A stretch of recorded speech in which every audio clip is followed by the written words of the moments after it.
So this is at the end of lecture 9.3. It's about the principle of exponential equality. Essentially what this is saying is if your base is the same and they're equal and they both hold exponents, that those exponents are equal as well. So for example, if I have 3 to the x equals 3 to the fourth, that's exactly the same as x equals 4 because those 3's can cancel each other out, essentially.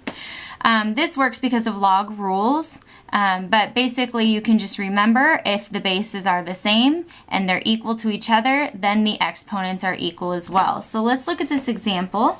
Solve log base 3 of 27 equals x. Under to the over equals tells me that 3 to the x equals 27. Now we know intuitively that x is going to equal what? 3 times 3 is 9, times 3 is 27. So we know x is going to equal 3 because 3 to the third is 27. But say for example we don't see that right off the bat. We can change this 27 to something written as a base of 3 that's equal to 27. Well, we know 3 to the third is equal to 27. So I just rewrote 27 as 3 to the third. Now that the bases are the same, I can say, well, the exponents are just equal as well. So let's look at this example. Solve log base 5 of 125 equals x. I take under to the over equals 5 to the x equals 125. Well, can I rewrite the number 125 with a base of 5? Yeah, I can. This is equal to 5 to the third, right? 5 to the third is the same as 125. So because 5 to the x equals 5 to the third, the bases are exactly the same, the exponents are equal. Okay, same with this example. Under to the over equals 9 to the x equals 9. Obviously, we know that this exponent is a 1, so the exponents are equal, x equals 1. Go ahead and get out lecture 9.5. We are not going to be doing lecture 9.4. We're just going to do 9.5. So lecture 9.5 is dealing with common logarithms and natural logarithms. Common logs are the logs with a base of 10, and the natural log is one that we will look at. It's called the natural log, and it's notated as ln. So we know, recalling that the log under to the over equals, the log is the same as the exponential. Logs on your calculator. There are a bunch on your calculator in this section. Plug it into your calculator and solve. So the first one's asking log of 5 over log of 2. You essentially put that in your calculator and tell me what that decimal is. Well, log, here let me clear it out, log of 5 divided by log of 2. As simple as that. Estimate to 4 decimal places, 2.3219. There we go. That's all. So for the calculator ones, they're pretty intuitive. That's what these are. Now let's look at the natural log. The natural logarithm was created because the log with a base of e was so common. Essentially, if you have a log with a base of e, that is exactly the same as natural log. What that means is the natural base of natural log is e. Just like the natural base of log is 10, the natural base of natural log is e. So if there's nothing there written for the natural log, there's no base written, then there's no base written for the natural log, then the base is going to be e. So once again, if I put a base of e for my log, I have a log base e, that's exactly the same as natural log. So all of the identities, the rules, everything are all the same for log and natural log. So rewrite the following as a natural log. Well, I know that it's log base e. That tells me automatically that it can be rewritten as natural log, and my input is x to the third, and that's it. I've rewritten that log as a natural log because it had base e. Turn the page. The change of base formula. So a lot of calculators don't have the option for you to type in a log with a different base. And sometimes you need to use the change of base formula to solve for a log. So the natural base of the natural log, so the common log, is the number 10.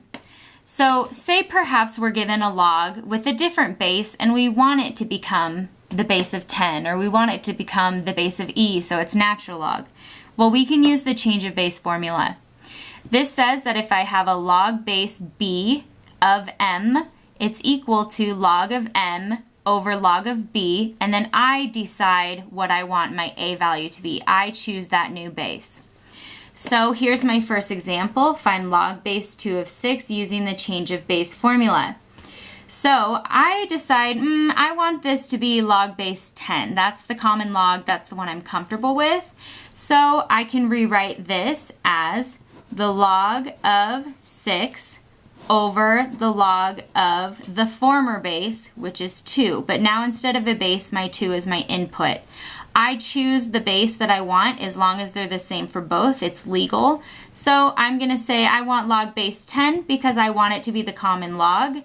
That's the same as log 6 over log 2. Log of 6 over log of 2. Then you can put it in your calculator and solve if you wanted the decimal. But basically, that's what it is. If you want to change the base, you can, as long as you do it correctly and as long as you make the base the same for both when you do that.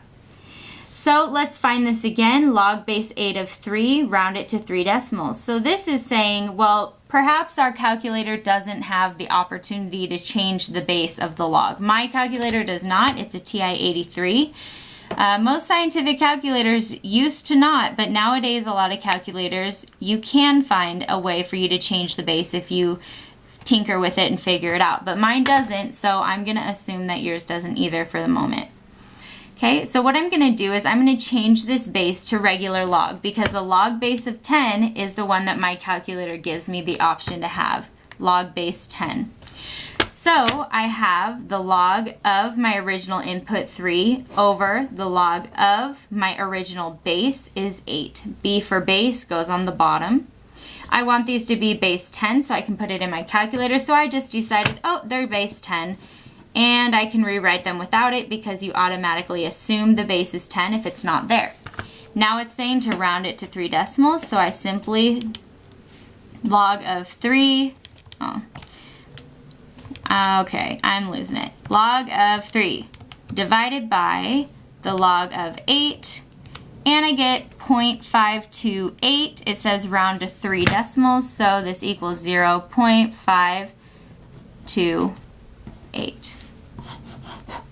There you go. That is the change of base formula. So let's once again take a look at the exponential and logarithmic functions together. So in this case, I'm looking at e to the x and my natural log of x graphs as inverses. So because the natural base of natural log is e, we're going to go ahead and compare it to the e to the x graph. They're inverses like we talked about before. X is in the exponent here. This says e to the x. That's what that caret means. So y equals e to the x. Because the x is after the caret, that means the x is my exponent. So I look at my e to the x function. That is going to be this one here in orange. E to the x. And it's looking for the domain and the range of e to the x. Well, my domain is going to be, as it goes to the left on the x, it'll go to infinity. As it goes to right on the x, it'll go to infinity because this will stretch out further and further, even though it's going slow. So my domain is going to be all real numbers. When I look at my range, I say, well, what is my range here of this function? Do I have negative y's? No, I have none of them. Do I have 0? No, because this line gets really, really close to 0.